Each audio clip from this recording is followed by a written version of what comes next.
Hi and welcome to part 2 of creating and texturing a sword. Last time I left you with a rather big sword, and since Blender has some problem working with these huge things and the sword should not be several meters, I think the first thing we can do before texturing is to scale it down a bit. And what we can do first of all is just remove the lamp. So select the lamp if you haven't, and then just press X or delete to take it away. And now we only have the sword in here and also the camera. So what we can do is move camera to another layer and we will have the sword for ourselves. So just select the camera and press M and select the second layer, and now the camera will be here in the second layer and the sword will be in the first layer. Then just press A and you have everything selected, and change this to 3D cursor, because then it will be scaled down to 3D cursor and it will be in the center of this image. So just scale, so press S 0.2, and now you can select the sword by select view selected, and now you can see it's centered as it should be here. You can now apply the scale, so everything is okay, and you could also just put it on the plane like this. So now it's just for you to rotate it, and we could then rotate X 90 degrees, and now we have it rotated. So now we have a normal sword of normal size, and we could also add a plane below that sword. So before we do that, we just move it up a bit. So press view left, so we have it here, and then you can see the center is going in the middle, and there is where the plane will be as well. So we just lift it up a bit. So G set to move it up. You can see the green line is where the plane will be later on. And then we also take view left again so we can see it. Then we also rotate it so the tip of the sword will touch the green here. So just a little bit RX, and then just go down like this. And now you can select Shift A to create a plane. So add a plane as well. And we could scale it up a bit, so S4 or something like that. Next thing is to move the camera as well. So select the camera in layer 2 and also keep down shift and select both. So now you have the camera and you have the sword as well. And then we move the camera.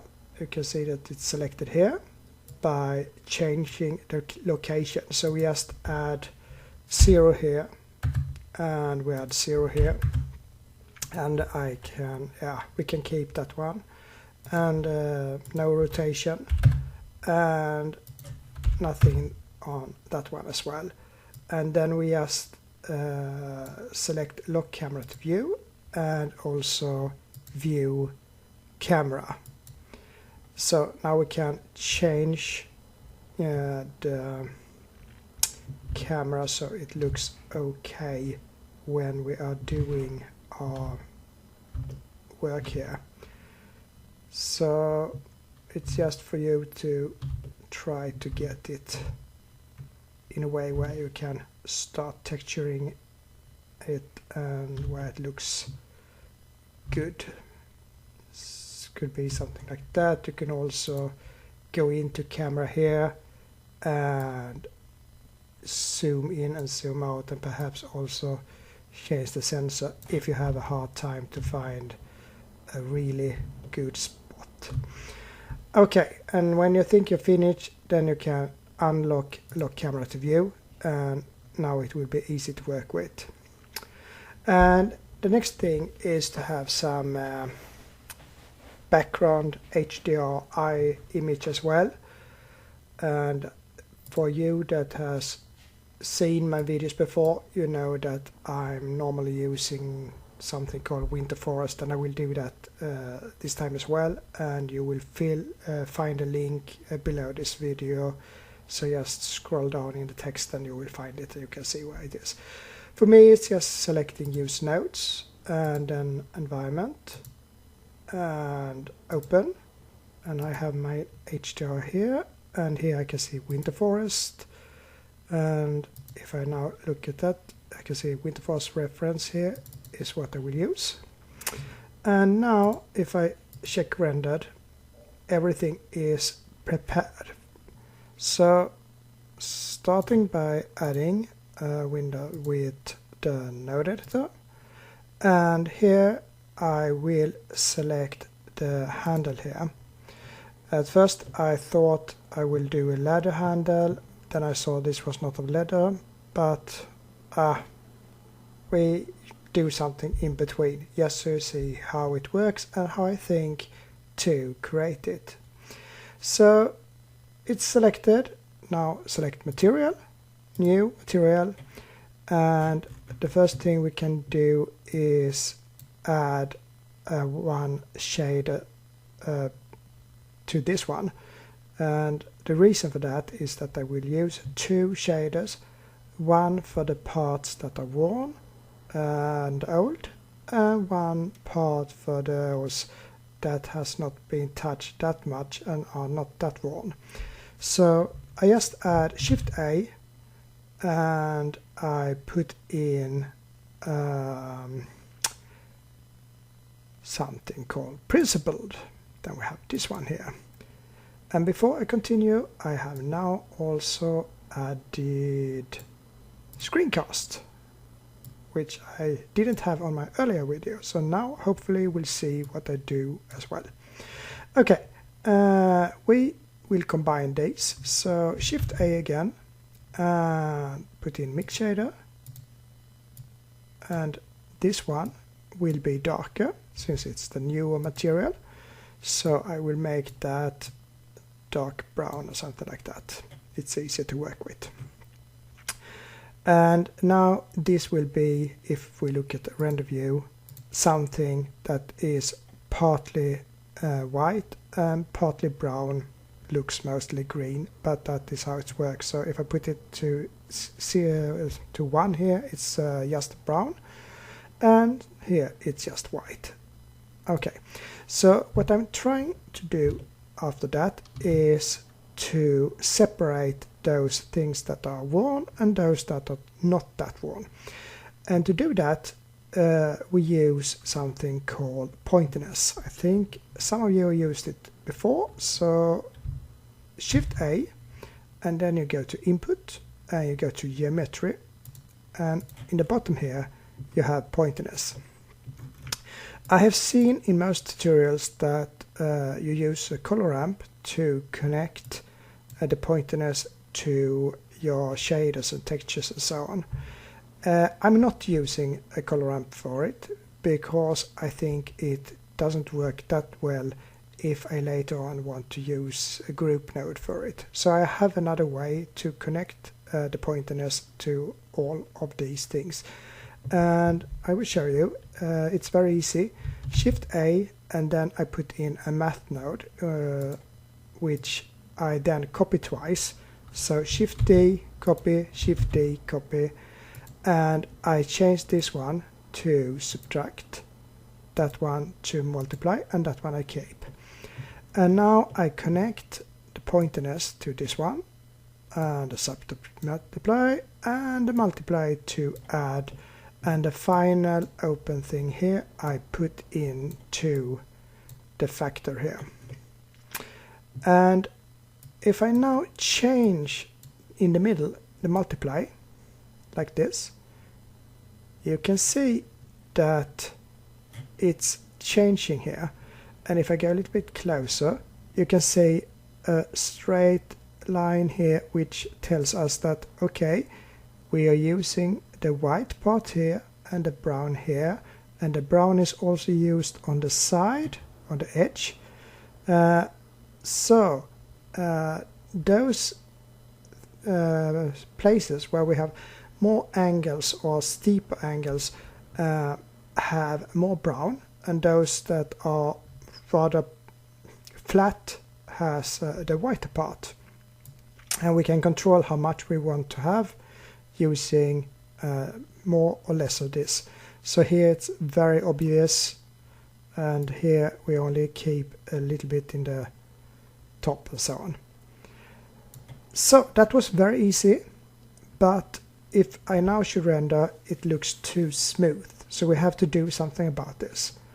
And the next thing we can do is just to put in some noise here. When I do noise or random things, I often use two textures. I can use one of those or two, or combine them or whatever. And those two are noise and it's Musgrave. So we can try noise in this case. And to do that, we could just control it here, because as you can see, if I change it, I change here as well. So if I put in noise, it will go a little bit up, a little bit down, and so on. So I think it will work. So then we just put in Shift A, texture, noise. We need to put the noise in here, but I don't want to lose that value. So I need to create a new multiplier as well. So I can take that one and just Shift D and copy it down here, and then connect that one to this, and then that to this. So now I have the noise, we have the value, and then we go up here. It changed here, but that is because noise is often less than 1, which means that this value must go up a bit to get back the old thing. And now you can see the noise is working here. We get some up and some down and so on. And we can change the scale of the noise. And now we get more here. What you can see here is that it works a little bit like, yeah, it's a little bit wrong scale here. So it's following the sword, and that is because that we didn't put anything into the vector. So I will show you. So Shift A, input, and then we have a texture coordinate here. And in the texture coordinate, if we don't put anything in here, it's like putting generated to vector. And generated, it works like a box around the handle here, and all the values x, y, and z goes from 0 to 1 in this. So that means if I go in the y direction, which is in this direction, I have to travel a lot to get to 1, 0 to 1 here. But if I go in the x direction, it's just that short. And that means that we get a scale that is a little bit off. To avoid that, it's very easy. We just go to Object instead. And as soon as we go to Object, you will see now that it's changing here. And here we can then play with scale, and we can play with this one. And if we change this, it's how much we get here. So if I take away, we only have something in the top. And if I go the other way, we have most of it here. So it's controlling that. And the scale is of course how much of these that will be there and not. And then we can decide how we would like to do it. We can take it up and so on until we are satisfied, and we can go rather high up. The problem we have often here is that it still looks a little bit the same when we go up in the scale, because it's repeat itself. There are different ways to avoid that. We can check a little bit how that works later on. But what I don't recommend is to use the distortion. You can use distortion to make it look a little bit more random, but distortion creates a rather ugly pattern if you use it too much. you can see it's creating like circles here. So if you use too much of distortion, you get a completely different pattern here, and you have to have some distance from where you're building this if you don't want the viewer to see that after you rendered. So be careful with the distortion here. So how should I then do it? Well, what I can do is put in another texture and then mix those two together. So if I press Shift A here and I put in texture and I put in a masquerade texture here, like this, then I can mix those two, and by that make it more random here. The best thing to mix them is to really use the color, which means I will change the color to black and white. So I will put in a converter as well, RGB to black and white, which I will use for that value later on. And to be able to mix, I think I can move this away a little bit so we have space like that. We put in a color mix here. So color mix RGB, put that one in here and put that one in here and put that one in there.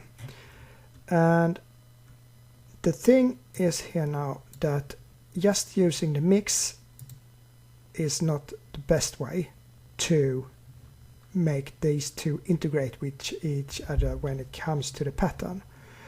Often it's much better to use linear light. And if I go to the 0 here, you can see that only the noise that is controlled. And if I go to 1, it's the masquerade here. So the trick is to use very little of the masquerade to change the bit here. So now you can see now the masquerade goes in here and change the side to make it less even. So now we get a really random result using that combination. We can of course change the scale and dimension and so on in the masquerade to change this even more. So if I just put up this a little bit, you can see it change. Now we have to be careful again, because now we're using the generator here, which will be these lines. It could be okay to give a certain effect here if we want to keep it like that, but if we don't want it, then we just connect it again with the object. But as you can see, then we get a completely different pattern, and it could be that we really would like to use the generator this time, so we keep it as it is. Okay, then we have connected that one and this one together, and what we can do is we can of course change these values to be a more good to each other, so to say. Perhaps make the roughness less on those parts that still is alive, so to say. But before we do that, because what I would like to do here is also have some random in the colors, not just two colors. But before we do that, I would like to make some bumps in it. So we do that. We put in Shift A vector and a bump. And I would like to have the new material a little bit higher than the old material. So I just take in these into the normal, and now I have created something that goes into the factor here, and that one we can use directly to the bump. And if I go a little bit closer, you can see how it works. So if I now press invert here, you can see that it works together with the random here. And if I have a lot of rawness, old things, let's say, you see that the bump works a lot, and with the new material the bump doesn't work at all because we don't have anything connected to the normal here. We will do that later on as well. Normally you take down the strength a bit here, but you can take up the distance to get this a little bit more effective.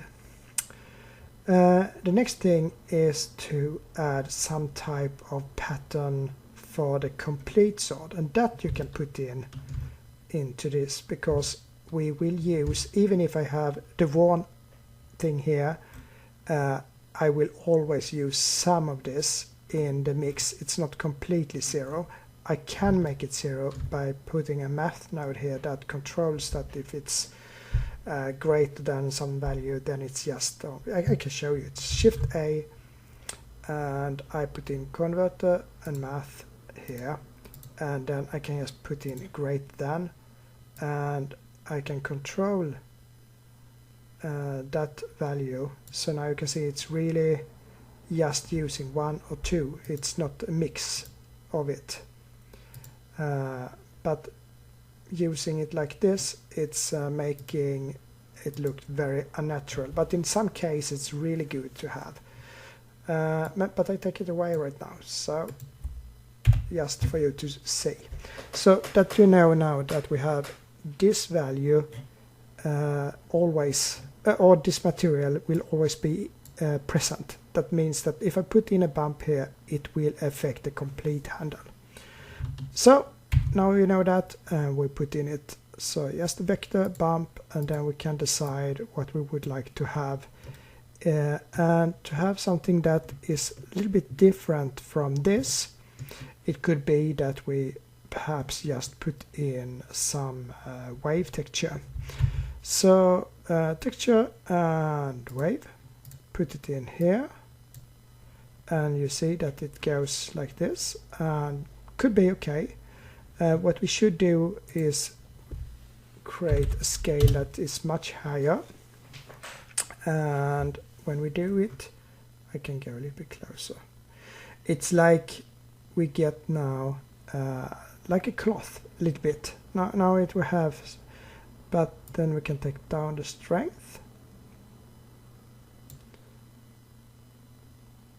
like that. We can even go up a bit more. So we have something looking like this, and on a distance you will not see it, but it will be there, and it will also change the total appearance, and that is almost, yeah, that is the magic, or the thing that makes something look realistic. It's the small things, that's the things that you can't even see if you don't go really close, that changes the material so it looks realistic. Okay, so now we have that in as well, and we could now say that it's almost finished. What we should do more is, as I said, perhaps make some discoloration on these. So that we can do just by putting in some noise and a color ramp. So just add Shift A, and then we put in converter, a color ramp here, and we put in some type of noise here, and on that noise don't forget that we should use object, or it will be stretched in this case. So just input texture coordinate, another one, put in object here, connect that with this one, and here we will create the colors here, and it will be the darker one. So just put in a dark brown,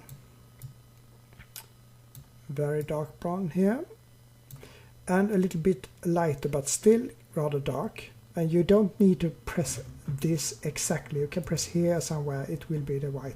Then you changed it. Go down and I don't know, something like that.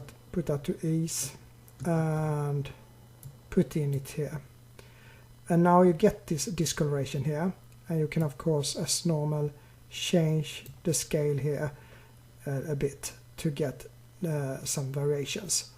And you could do the same on this here if we have some room. I think we can. It's starting to get crowded here. We can move things away.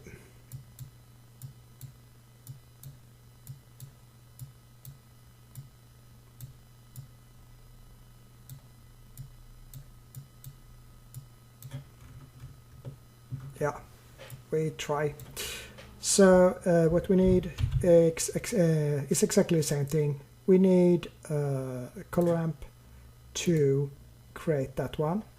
We need some type of texture to create different colorations, and we need the input to be the object.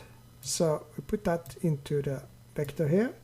We put the I think I will take it up here so it doesn't disturb the other one.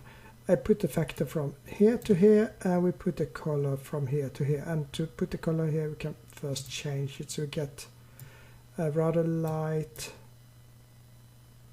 color like that perhaps. And we can put in something that is like this. I don't know if it's okay, but we will see. Otherwise it's just a change, and put it at ease. It's gliding a bit nicer. So, and then you can change, where do we have it? Here. You can change this scale as well, depending on how much discoloration you want on that sword. So now it looks rather okay. And you can see that we have our lines here, and perhaps you want them to go another way as well, because now it looks. Now we can keep them. We can keep them as it is.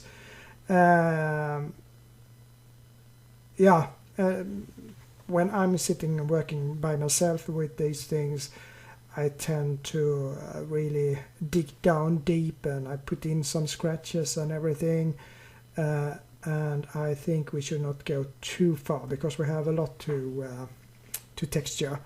I think you get the idea how to make something look worn and rather okay here. We could add some more roughness here as well to make it a little bit more shiny. I have not connected any lamps to this, so it's just HDRI image. So to make it shine really, I should put in 1 or 2 lamps, but we can stop here and we can tell Blender that this is leather handle material. So then we have that one. And now we also need some material here on the thread.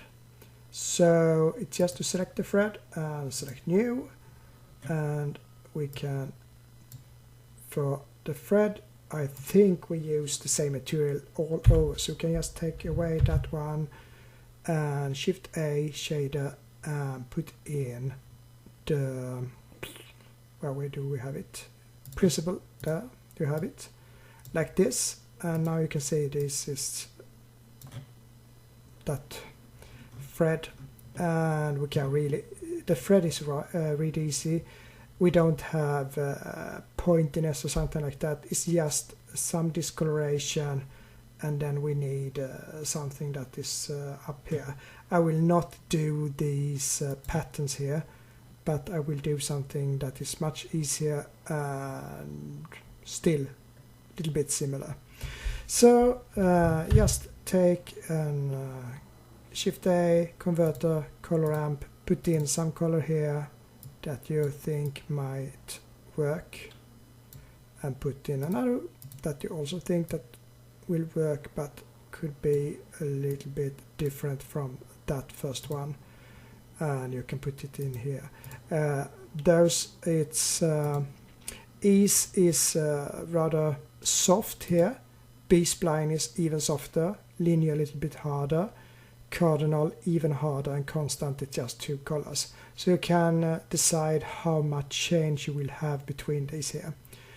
And then just put that in here, and then we will have the discoloration. So it's just for me to again add a noise texture, put it in, and to make it a little bit working in a good way. It's also the texture coordinate and connect to object, scale it up a bit here, and if I go down I can see what's happened. Perhaps even more. If I make this darker, yes, I think that looks better. Now you can see that there are some discoloration here. Now we could use that information we have here to make bumps here as well. So it's just to put in those here, Shift A, vector, put in a bump, put in normal, use the value from the noise, put it in the height. See if I can manage to hit it like that. Now you see you get, it follows the pattern that we have here, but we don't have to have it like the strength like that. We can go down a bit. We could also put in a color ramp between here to make it less following. We don't need to follow that exactly, so we do that. We put in converter here, and we put in a color ramp. Take this one here, put that in here, but now you see there's yellow there and it's gray here, so Shift A, converter, and RGB to black and white to get it in a grayscale, and you connect those two. And we are back from the beginning, but now we have the possibility to decide how much of the bumps that we really should see here. And if we go, let's see if we can go a little bit here.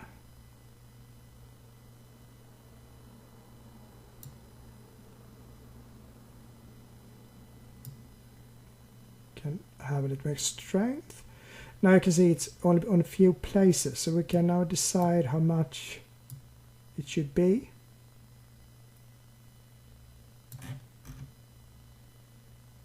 And then find something that works for us. And it could be that in some times you can go down even more, and also less strength here. Okay, and then I think that is finished. It's similar material to this one, but it's not that shiny, and we also should have something here, and then we can just add another bump, and that bump will be just as we did here, a wave. So just Shift A, texture, and we put in a wave texture, and that we will use a bump on as well. So vector, bump vector, put them together like this, and take that one, put that into the height, and now you can see you get lines here, which is rather great, because we just change this to, I don't know, like 40 or 50. You can see what happens now is that we get these threads going here, so it's look more real, so to say. And then we can go down in strength a bit, so it doesn't take over completely. And wow, suddenly you got a really good looking thread. So that's that. Nothing hard at all when you know how you should do it. And I didn't connect anything here because I would like to have those lines going in this direction. So now we have a rather worn handle, and it's time for us to take care of the material for the metal. But before that we can also call this thread so we know what it is. Okay? So next step is to fix the metal here. And fortunately for us, we now have the principal shader which have metal built in, so it's rather easy to create a metal. So should be here somewhere. There we have it. And now we're working with this one, as you can see. We take away the diffuse and press Shift A, put in a shader, and the shader will now be principled. The principled shader will also contain a lot of metallic, like this. And I don't have the pommel here, but we can build it even if we don't have it. We put up some roughness, or we decrease the roughness to get it better here. And what we do now is just to create the correct colors and some bumps and so on to make it look okay. So how to do these things? The color is rather easy. You have it here, so you can just change it. But when we're talking about the metal, this should also be changed, and it's more around 2 in most metal than 1.4. So if you go up to 2, you can you can leave it about that, and normally it will work fine for iron or brass or something. And then you can decide how shiny you would like it to be. And now it's time to make all those bumps. Now we can decide if we just want scratches or if we want like a layers on this one. And to create, you know, that we have one layer in the top and then you have like green colors. I will show you, it's easier. I can just do like this. I put in Shift A, and then I put in a bump vector here to the normal, and in that one I will connect an RGB to black and white and a color ramp to that one to control the height. And then we need something here, and in this case it will be the masquerade texture, which we connect here. And you can see now it's all deformed. We now also put in the object here, and to make this okay we have to do small adjustments. Take down the dimension to 0, take up lacunarity a bit, take up detail a bit, and now you can see it's really a lot of small things going on the metal. But what we can do is change in the color ramp as well, and now you will see what happens when I do that and take these two, the black and white, really close to each other. It will take away, so we only have, like I said before, like 2 layers here. And if I go down a little bit with the details, it's easier to see for you. I will take it up later on. So we can have that part in here, that is the old part, and then they have the top layer here. And now I take up the detail a little bit more again, and I take down the scale, and we can go and decide how much we want it to. If we are on that side here, you can see we have not so many areas to work on, and if on the other side we have more areas.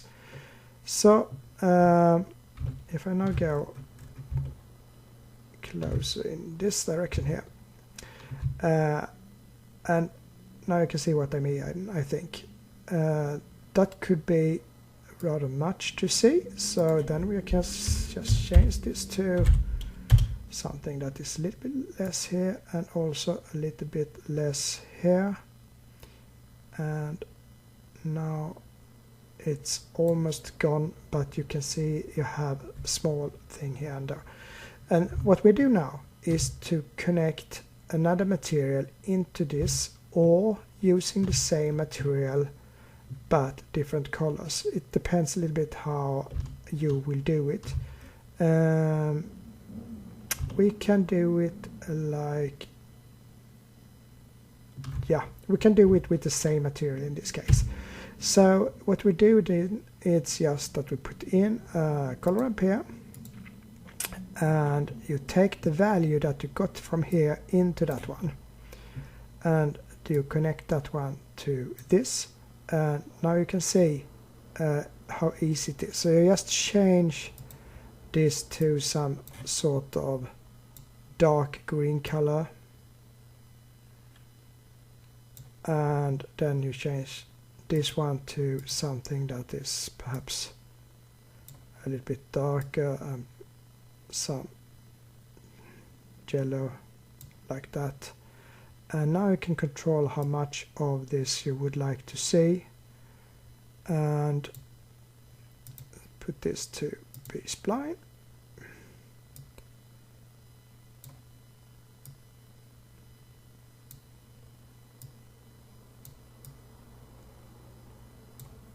Like that, and now you see it's exactly following here, but that doesn't look so good always. So then you can put in a math node between here to ease these things up a little bit. So just press in converter, math, put this here, put in multiply, and now when you're changing this,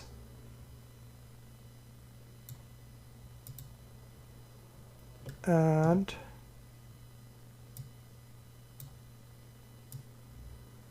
see like this.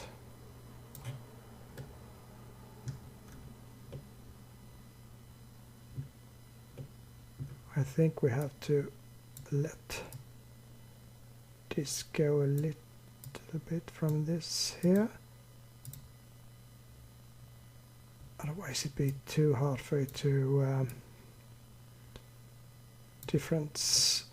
put in different information here.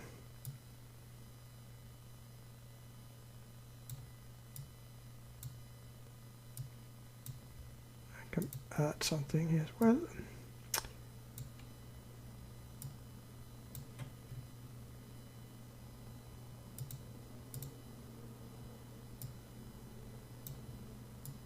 Yeah, I'm always so silent when I'm concentrating on things here, but you can see now that I can do some small adjustments to make things as I want them.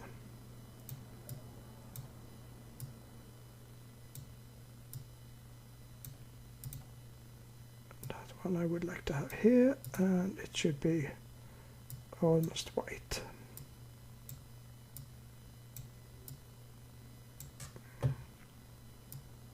With some yellow in.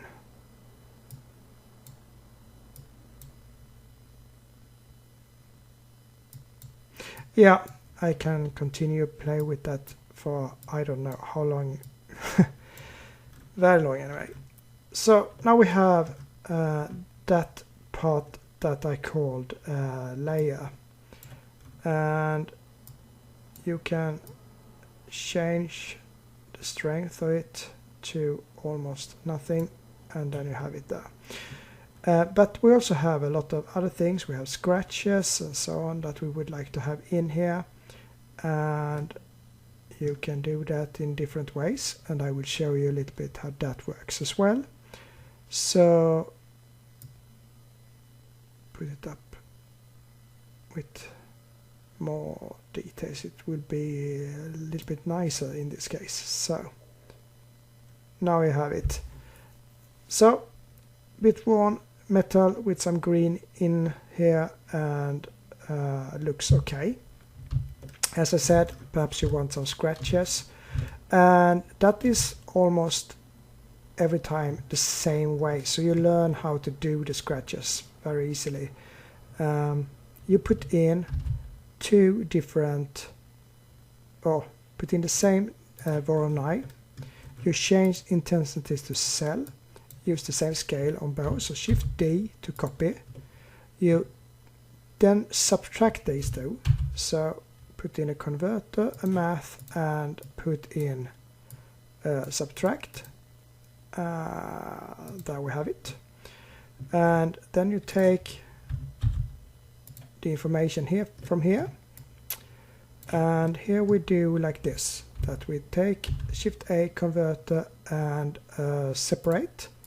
That will then open up every direction from the vector here. We in the end will combine it, so we need a converter combine that we can connect with these. I will also put in a mapping vector here.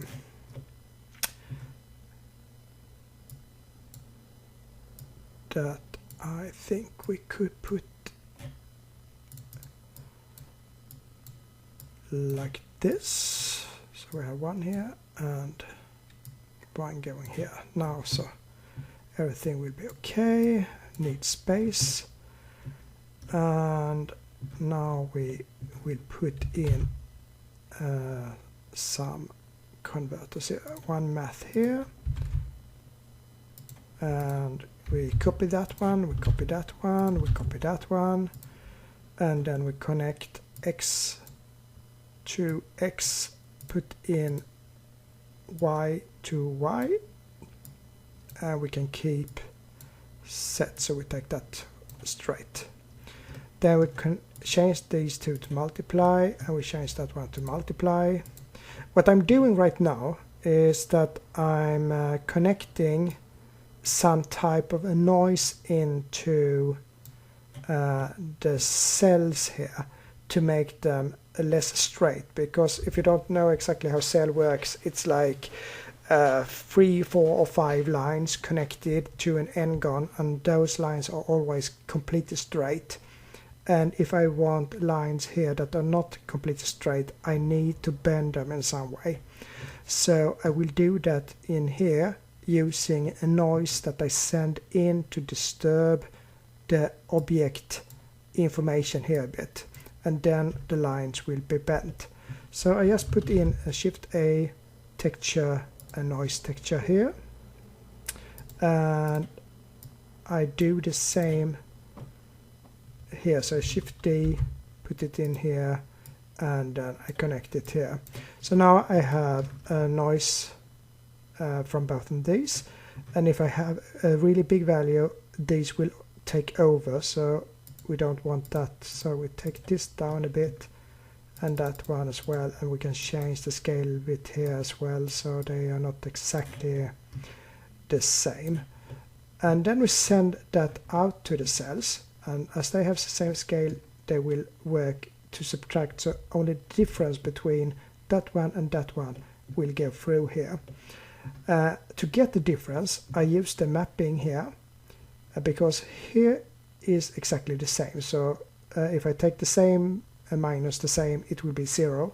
I need to have some difference, so I change this rotation here, and then these will change just a little bit. And then I put in color amp to even more be able to control the scratches, and finally I put in that into a bump vector. But to be nice to Blender, I use RGB to black and white, and then I take a vector and a bump vector and put it in here, and then I take that normal into this normal here, and I now change the distance a bit like that. And since I will play with both these scales, I also put in an Shift A an input for a value, which I then connect to both that one and that one, because now I can play with the value here and get my lines as I want them, be without the need of changing both these. Okay, so now we have everything in place and we should see it here. What we can do now is go up a bit here first, and I will take this up so you can see it. Now you can see it really clear here, and when you can see the lines, it's easy for me to explain everything here. So if I now put in 0 here, like that, and I put in 0 here like that, you see that the line is straight, and that is the normal cell value. It's always completely straight. So that is also why I now use the noise here, because if I use the noise I can bend these lines a little bit. So if I put that in, you can see suddenly the line gets like this, and you can do the same here, and you have bend in both directions. Now you cannot see that too much, and that is because we of course need to connect that one and that one as well to get everything correctly.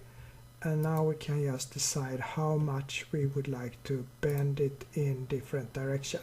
If it's too much like this, you get these circles here.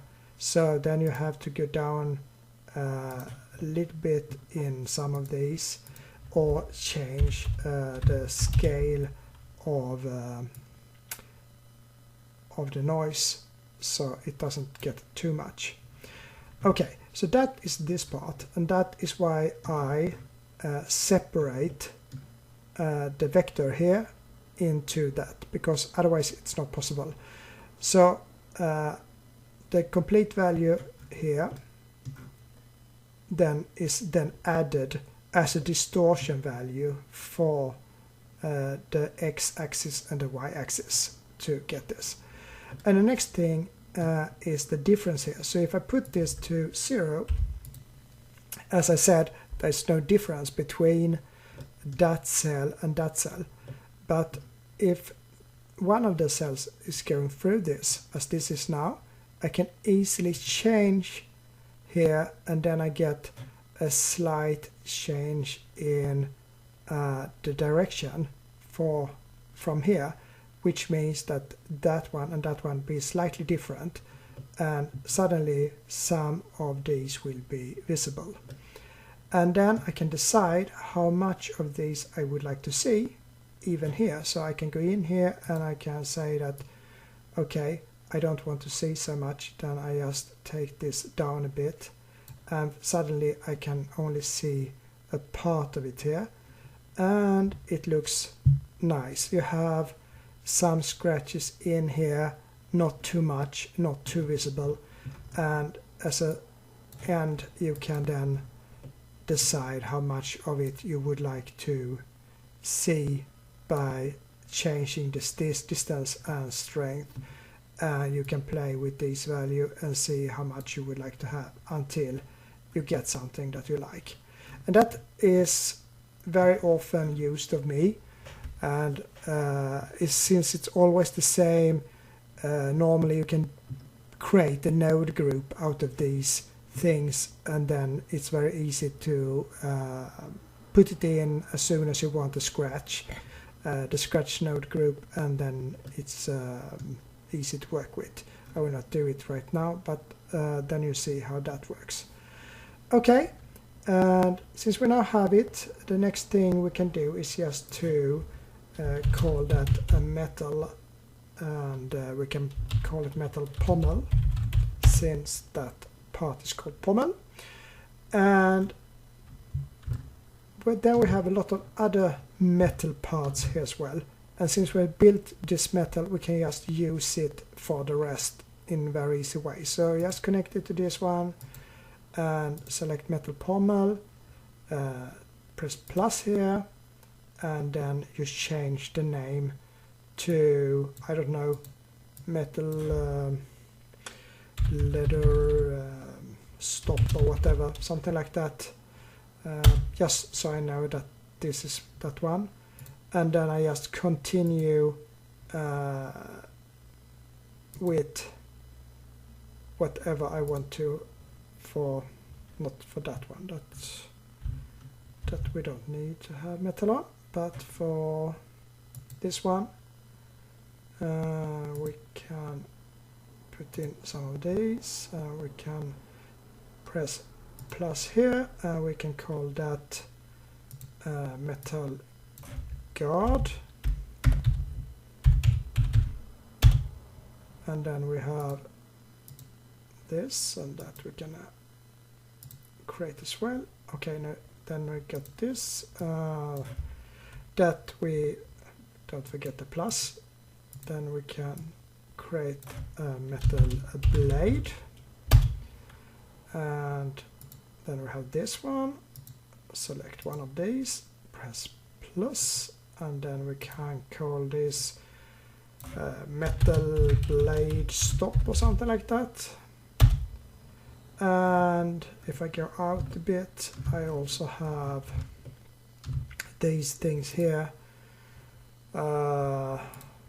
I don't know what to call them. I think I can just press plus here and call these metal sphere perhaps, and that one I select and press plus, and I can call that yeah, ring 1,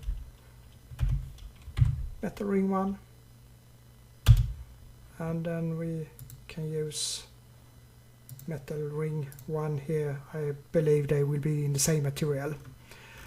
Okay, so now we have our sword, and now it's just to go into small detail changes. Some of these should be better than others and so on. So I just start with this one, metal leather stop. What will we do here? Well, I don't want to have that layer that I put in earlier, so I can just remove the part that we have here,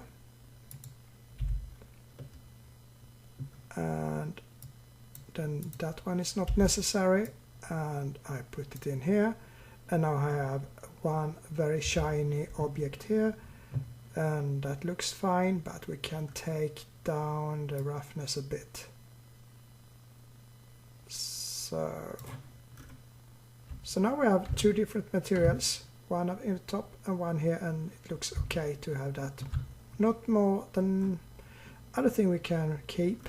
It's very easy to have it like that. Then we have that guard thing. I think we could almost keep it as it is, perhaps make it a little more bright and yellow. So we select that one. Metal guard, that's correct. So we change this to be a little more yellow all the way.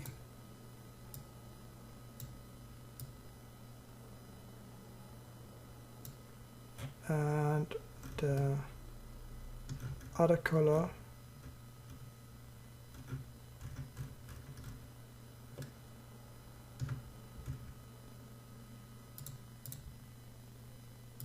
Go more.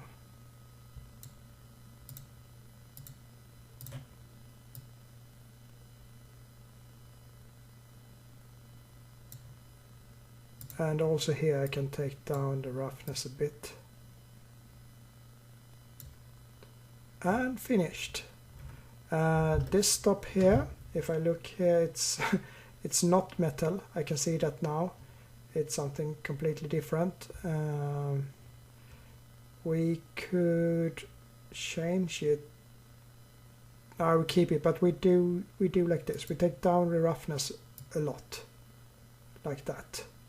Make it very old, and that is all we have to do, I think. And then we have the blade here, so I select the blade, metal blade, and the metal blade, it should not be in this color, it should be some type of white. So then I can just take away that one, take up that, change this one to be almost white, like that, little gray. And the top here, I can change that as well to be almost a white, but make it a little bit darker than I have here, and then I get these things here, and it doesn't look that good. But all I have to do to make it look good is that I have to change the scale or detail of the Musgrave. So you can see now, if I go up here with the Musgrave and with the currency, it should change. If I don't play on the...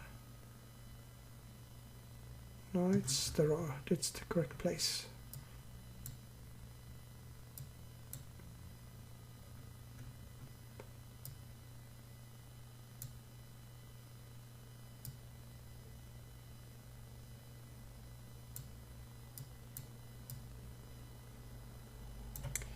This is a little bit strange. Let's see, do we have something that is it the...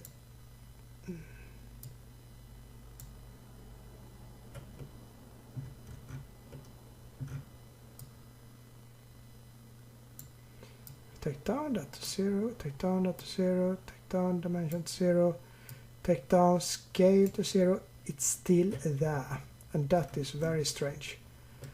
So what do I miss here?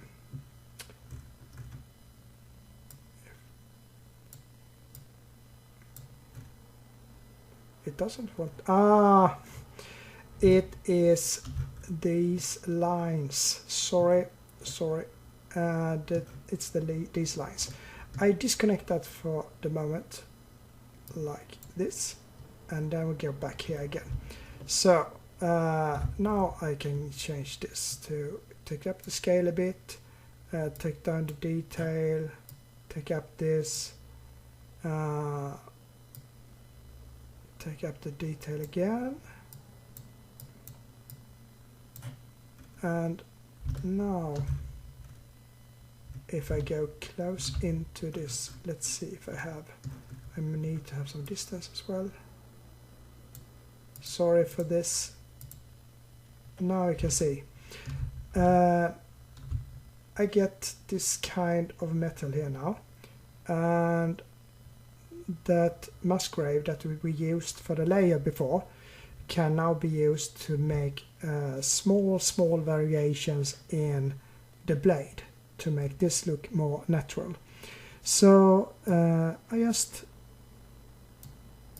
play with it to get it good looking,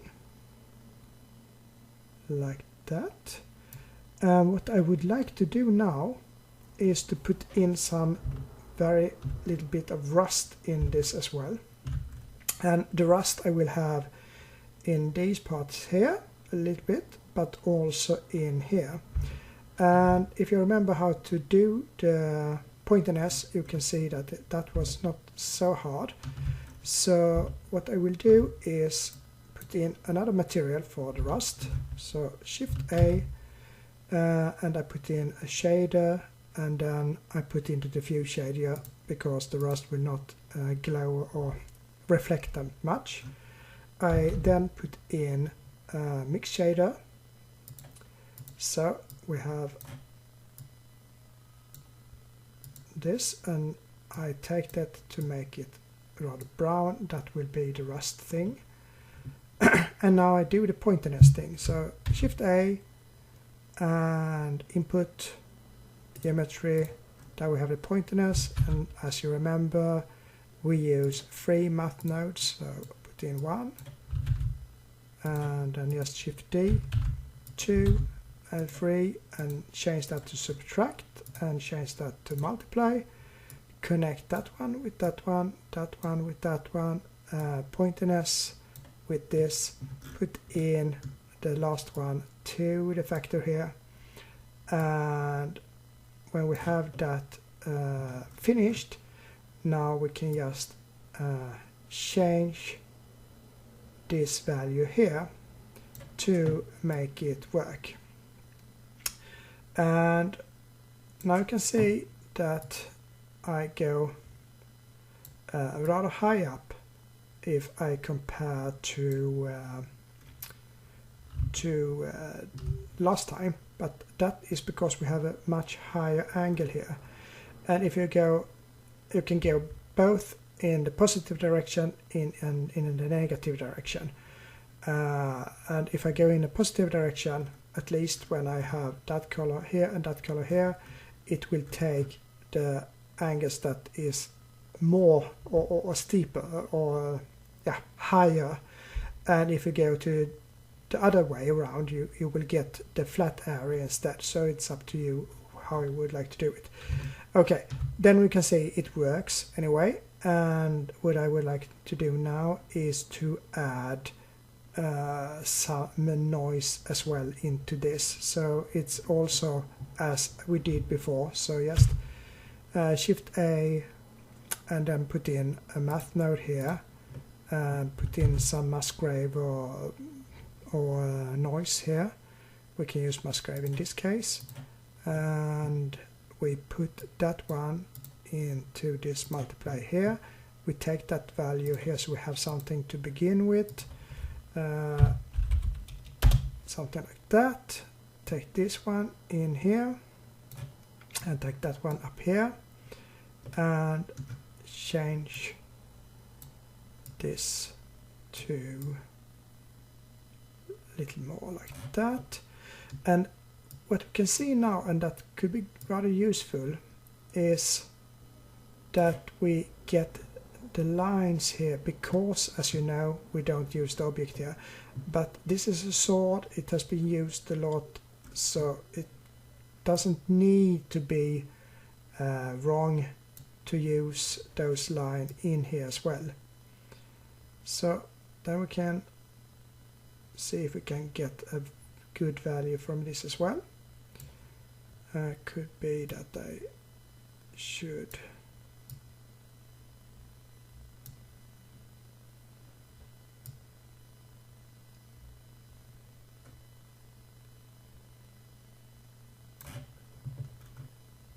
go up even more like that. So now it looks really worn here, and that is because I used the Musgrave with a rather high detail. If I take that down, when I play a lot with these, it could be good to save just to be certain. If I take down the detail, you see that everything here is going away. So you can play with the detail to get more of this, and it's the combination of, like, I have very hard for that word, like kernarity. So now it's very low detail, very low of this, it will get straight lines. There you can see it follows this, and if you would like to have more than just take that one up. So this is the spread of it, and this is the detail of it. So it's somewhere between there, and there you can decide if you want to, how you would like to do it. You can do it, as I said, to get the lines here. You can also connect the input texture coordinate and then use the object to get it more, as you see, the spread evenly. But in this case I think it would be much better to use this, but you have to be a little bit careful with the values here. It could also be that we should put in another multiply here just to vary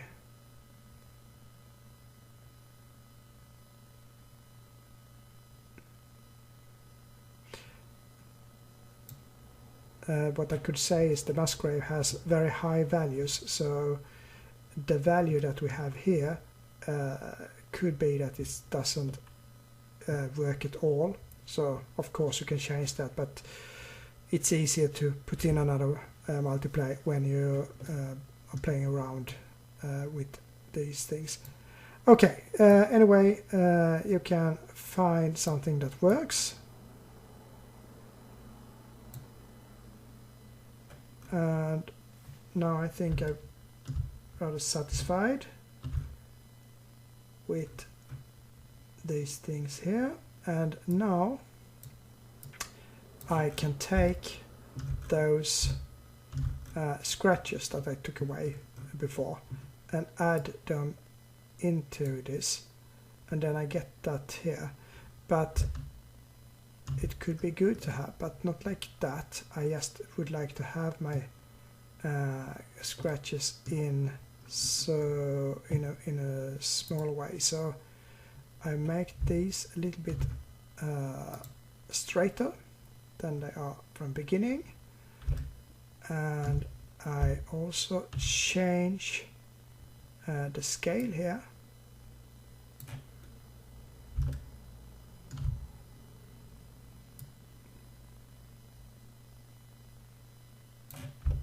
And I take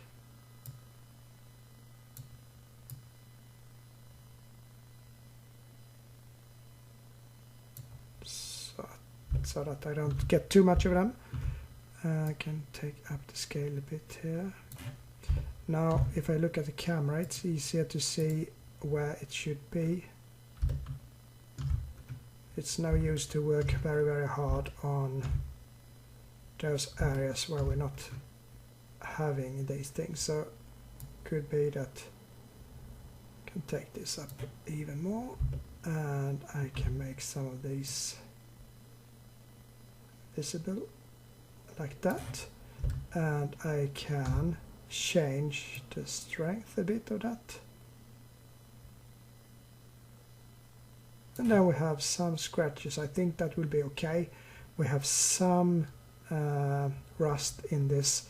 We don't need too much, and as you can see now, it's almost finished. So the only thing left to do really is to put up some light so it will look good, some backlight and a light that is from the front as well, I believe.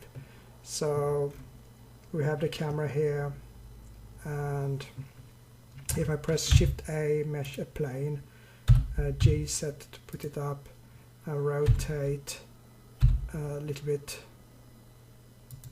and it's rotating. Since I have select 3D cursor, it's rotating around the sword, which I think will be easy to work with in this case. And then perhaps I can move it from the camera so it doesn't disturb too much, and I can also move it perhaps,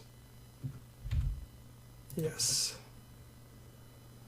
something like that. And then I need some emission on it, so I put emission on it there, and I go to the camera and I put on a render so I can see how it looks.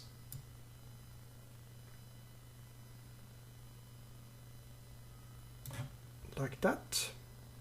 It's okay. And since we're working with something that is well, how should I say, real, we go into this and change the color management to filmic, and we put it to filmic here as well, and that will change it to look a little bit more realistic, and then it's easy to play with the light as well. And then we're finished, and all the thing that is left to do is to make a render out of it to see the final result. It could be in some cases that you have to do more than 1 or 2 renders, because it's really hard to see the result when you don't render it. So here you can see the scratches, how they work. It looks rather nice, and you have some of these rust things here, not too much. And one thing with texture, when you're doing it yourself, it's very easy to get overboard, to use too much of it, and then it will not look realistic. So it's always little of all these effects, but a lot of them, so to say. So perhaps a lot of scratches and patterns and so on, but they should not be very visible. Here you can see that the small lines I was doing, they are visible, but it's not that visible, very, very small. And that the thread here, it looks like a real thread, just because we put in those wave texture here. So it's really the only thing I think I'm a little bit disappointed with right now when I'm looking at this is that part here. It looks too new, and it shines a little bit too less.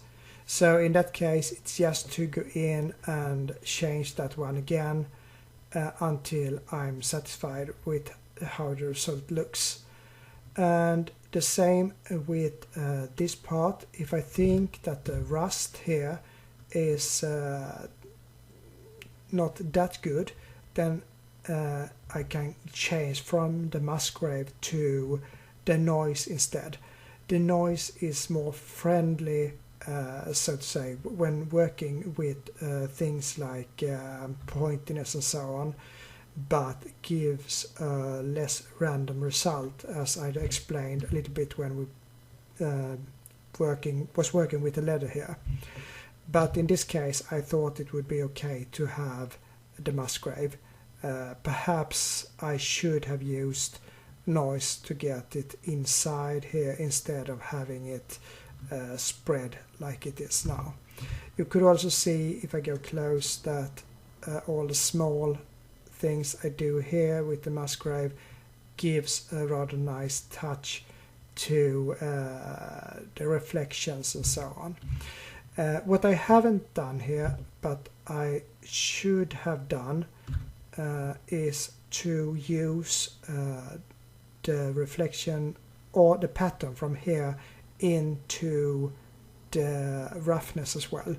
I used one roughness from, and then what the static, but it will be a better result if I use an non-static. I will show you. It's we can take that as an last example here.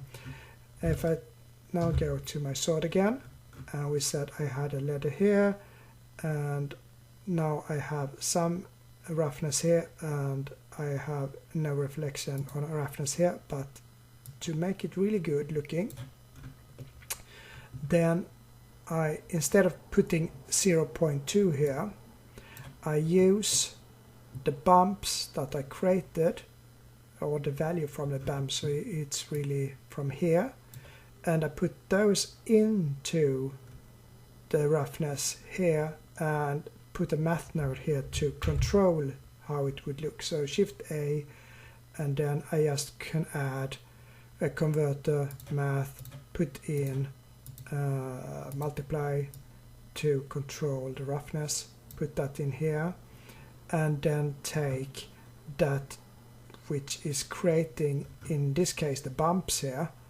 and that, I know it looks really much right now, but the bumps, they come from here, so I can just put them in, and that will make the roughness more realistic. And I can do the same with almost everything here. So when I working with the Musgrave here, it's the same thing. So here to work with the roughness, here I have my sword's blade, here I have a small roughness, and here I have the Musgrave that creates those little things here. And to make it even better, then it's the same thing. I put in converter, a math converter in here, put in a roughness and multiply, and then I take the value that I get from Musgrave here, which means that it is the value from here, and put it in here. And now I can control how much of these that should be visible or not. And you can see now that I can control the difference between the reflective and the non-reflective using the multiply node here. So I can very easily make it old and have all these things, or I can make it very shiny, and everything is controlled by the difference between the texture, which means that it will be more realistic than it was. So don't forget to use this opportunity with the roughness. Don't use the same roughness all over, because that will not be that good. This looks much more realistic than the other one that I did before. So that is how you change it. So hopefully you have learned how to texture now. This is not an exact science. I have not shown you, okay, you do like 0.75 here and so on. It's more how you should think when you're creating a material. So then it gets like this afterwards, and that is not the best thing to have. So what you should do is always to group these things together. I will not go through how I do that in this video. Could be that I show it later on. But I hope you have learned something, how to connect things, how to think, and how to use the bumps to get a rather good result. And if you like to see more of my videos, don't forget to subscribe, and it was nice to have you listening, and we see you next time. So